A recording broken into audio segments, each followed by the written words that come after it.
Hi, I'm Tim. Welcome to the channel. In this video, we're going to discuss something that came up on the forums. The issue was how to warp text that has been converted to a path to go around a circle. When you're working with text that is still before it's been converted to a path, you have the little blue dot in Lightburn that you can grab and you can bend it around a circle, or you can use the apply text to path command if you have a different line or shape or whatever that you're wanting to adhere it to. But in this case, the user had taken the text and he had converted it to a stencil font by cutting the letters apart and stretching them out and giving some space in between them. And at that point, it was no longer text. It had to be converted to a path to do that, so you don't have that tool anymore. So let's just get right into Lightburn and show you what the situation is and how we can handle it. And this idea was brought up, the solution was brought up by another user on the forum, and he suggested I make a video on it, so here we are doing that. All right, let's go to Lightburn. So what we have here is this is the image straight from the other user of what he wanted. He had taken the text and wrapped it around on this circular shape, and up here is the actual text, and this is just an image of it at this point. But the actual text, and you can see how he took and made stencil font out of this font just by making the cuts and stretching them out.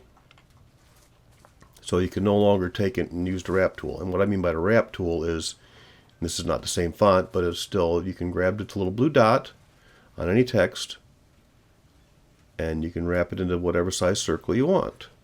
Or you can go the other direction, but you can get it into a circle and make it where you want to. And if you double click on a blue dot, it'll bring it back to a straight line again. But that's not what we're dealing with here. Right now what we're dealing with is we want to take this part that is no longer text. And the other place this can be handy is if you import a file and you don't have the font on your computer, Lightburn will give you an error message that it doesn't have the font, letting you know that the font's not there, but it also at the same time will convert that font to a path. So it still maintains the same appearance that it had, which is really cool. So I'm going to get rid of this. I've already traced it.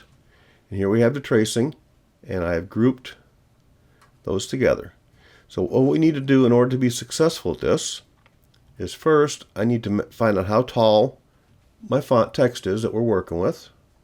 Now, so I click on the measure tool, and I'm just going to go from top to bottom is 9.17 millimeters. Okay, and I marked that down over here, and my circle that he is dealing with is 108 millimeter. So let's start by go and make a 108 millimeter circle. Hold the shift key so it's constrained. Wow, and that worked out exactly right. That never happens. And I'm going to put that on a toolpath. So now we have our 108 millimeter circle. Now that's the outer diameter, and I want to go inside. So I need, when we get to the warp tool, it's going to divide into three equal spacings. So I'm going to do an inward offset of 9.17 divided by 3. I do that, and if I hold down the command button and hit the offset 2 more times, each of those offsets is the exact same number. That's a really cool feature. Another cool trick. If you want to just repeat the same offset over and over, hold down the command or control on a PC and click on the offset tool. So I'm just going, undo that, get out of that, get the select tool. I'm going to group those together just so nothing moves. And I already have my text group together, this group together. So I select that, shift and select that, align it to top, and align it to center. So now you can see that the height of our font is right between these 4 lines, and we're centered that way. Now what I'm going to do just for kicks is put a line across on center.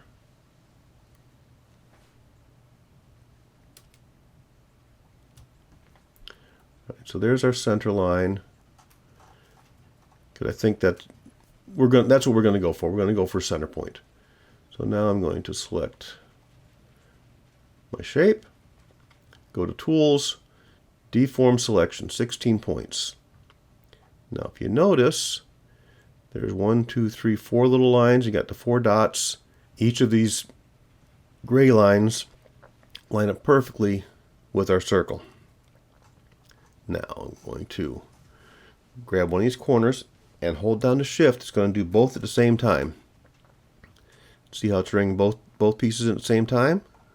So I'm going shift and click right there. Come back, grab the next one. There.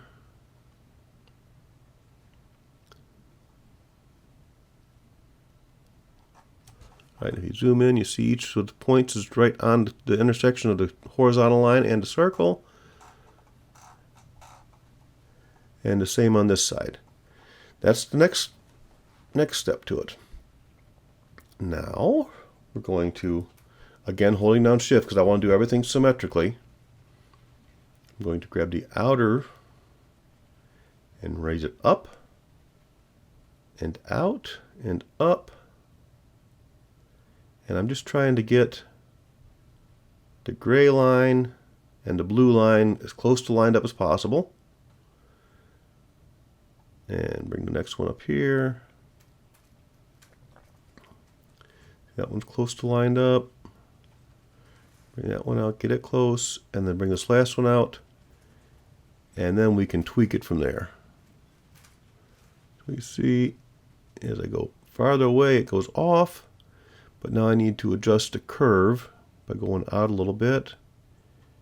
And that's pretty close to the blue line. I don't think I'm going to get it perfect, but it's close. Then I'm going to take the outer one here and mess with it a little more. Okay, it's right on the top. And that's pretty close. Okay, now these should all line up in a straight line when everything's said and done, I think. If I zoom in, you can see they're all close, but not quite. And you can play with this as to your heart's content to try and get it as perfect as possible. The main thing is just hold down the shift key while doing this so that both sides work together. And I'm going to call that good and hit the escape key to get out of that mode.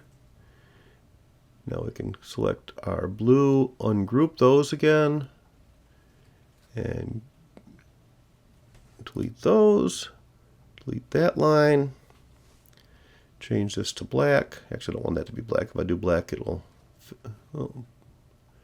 make that a line. And now we have